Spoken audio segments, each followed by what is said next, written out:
dengan tema debat kita pada malam hari ini, yaitu temanya adalah lingkungan, perkotaan, dan perubahan iklim. Serta kami imbau kepada para pasangan calon untuk tidak mengajukan pertanyaan yang bersifat sara, tidak menggunakan singkatan maupun istilah asing dan sejenisnya dalam mengajukan pertanyaan. Dan jika ingin menggunakan agar dapat menjelaskan terlebih dahulu. Ya, dan sebelum saya lanjutkan, saya juga kembali lagi mengingatkan kepada para pendukung. Mari para pendukung kita tunjukkan dukungan kepada masing-masing pasangan calon yang Bapak Ibu dukung dengan tenang pada saat pasangan calon memberikan pertanyaan dan juga jawaban agar paslon yang Bapak Ibu dukung terdengar dengan jelas pernyataannya.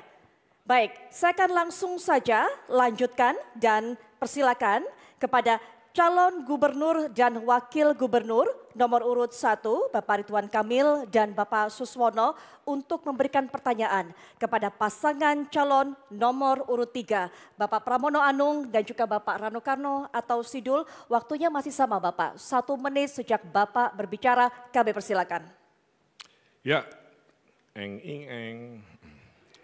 begini, Jakarta itu masalah utama di semua kota-kota di dunia adalah overpopulation, populasi yang tidak terkendali, Mas Pram, Bang Dul ya.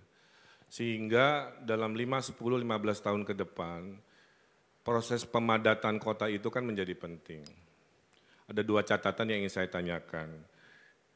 Bagaimana menghitung konsep koefisien luas bangunan untuk mengakomodasi pertumbuhan penduduk itu yang ideal buat Jakarta?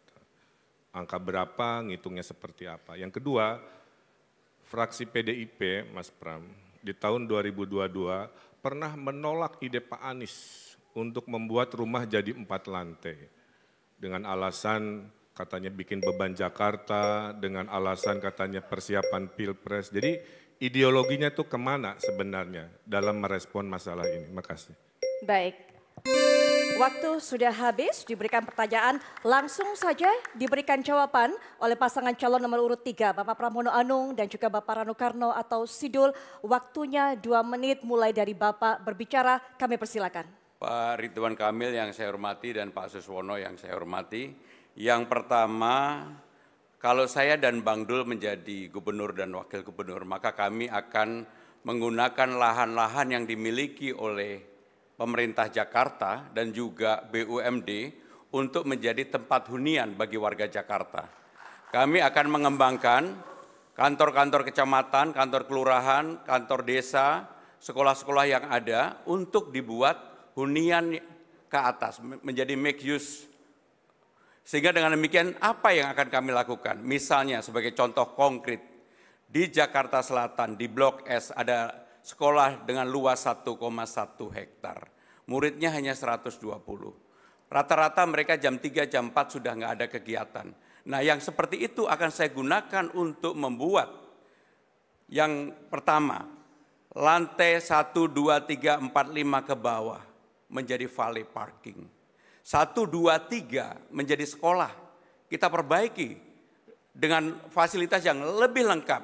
Ada lapangan olahraga dan sebagainya dan sebagainya. 4, 5 co-working space. Dan berikutnya yang ke atas adalah untuk hunian. Karena daerah sana adalah daerah premium tentunya yang menghuni adalah middle class up. Bagaimana dengan yang lainnya? Hampir semua tempat yang dimiliki oleh BUMD maupun pemerintah, kita bisa gunakan untuk itu. Tadi pertanyaan yang kedua dengan Mas Anies, memang nggak apa-apa ada perbedaan. Tetapi saya kemarin sudah berdiskusi secara langsung dengan Mas Anies. Gagasan ide Mas Anies akan saya lanjutkan, walaupun fraksi saya berbeda untuk itu. Bagi saya nggak apa-apa. Inilah yang akan kita bangun untuk Jakarta. Apa yang baik kami lanjutkan, baik dari Mas Anies, baik dari Pak Ahok, Bang Foke, dan Pak Sutioso. Saya berkomitmen untuk membangun itu. Terima kasih. Baik, waktunya sudah habis untuk memberikan jawaban. Terima kasih, mohon tenang terlebih dahulu. Mari kita hargai dan juga kita hormati masing-masing pasangan calon dalam menyampaikan jawaban dan juga tanggapan. Berikutnya, jawaban dari paslon nomor urut 3. Silakan diberikan tanggapan paslon nomor urut 1. Waktunya 1 menit Bapak, sejak Bapak berbicara kami persilakan. Ya terima kasih, menurut saya membantah argumentasinya Mas. Udah dihitung nggak akan cukup Mas. Semua lahan pemerintah, lahan BUMD udah dihitung itu akan cukup. Harus kombinasi antara seperti yang tadi disampaikan dengan lahan di atas pasar, TOD dan lain-lain, dengan densifikasi, rumah existing dibolehkan, di Tebet di mana yang hanya 2 lantai, di Tanah Abang yang hanya 2 lantai bisa 4, 5 dan seterusnya. Sehingga orang yang tinggal bisa lebih banyak. Karyawan yang kerja di Sudirman Tamrin bisa ngekos di rumah lantai 3-4-nya, pemiliknya di lantai 1-2. Itulah yang disebut densifikasi. Supaya tidak terjadi lagi penggusuran-penggusuran. Gubernur yang paling banyak menggusur datang dari partainya Mas Pram. Pak Ahok itu menggusur 113 kasus penggusuran, CNN April 2016, dan menurut JJ Rizal, gubernur paling brutal penggusurannya adalah Pak Ahok dari partainya Mas Pram dan Bang Dul. Terima kasih. Baik, waktu sudah habis. Mohon tenang.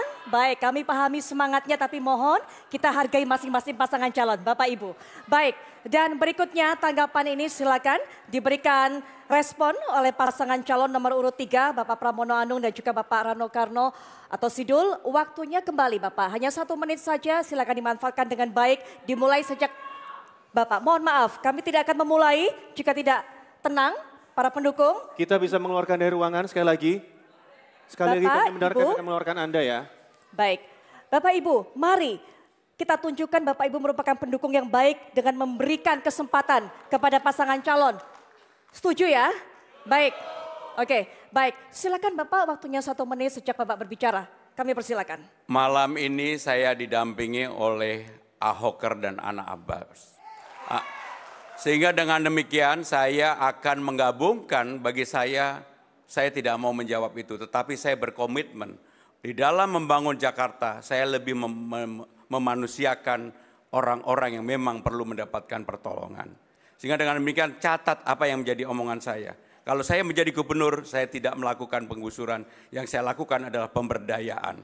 Dan itu yang dibutuhkan oleh warga Jakarta. Maka saya fight untuk maju ini setelah melihat persoalan di bawah. Kartu Jakarta Pintar, kartu Jakarta Sehat. Orang banyak sekali, kartu lansia yang harusnya mendapatkan, tidak mendapatkan. Dan itulah yang membuat semangat saya untuk hadir dan tampil menjadi orang yang menyelesaikan persoalan yang ada di bawah, persoalan rakyat Jakarta. Termasuk BUMD pasar tadi, itu kan milik BUMD. Sehingga demikian pasti akan kami bangun juga. Terima kasih. Baik, Bapak mohon maaf, waktu sudah habis. Dan Bapak Ibu hadirin sekalian, kita baru saja menyaksikan paslon nomor urut 1 dan 3 saling tanya jawab dan juga memberikan tanggapan. Sekarang kami berikan kesempatan kepada masing-masing pendukung untuk memberikan aplaus dan juga apresiasi.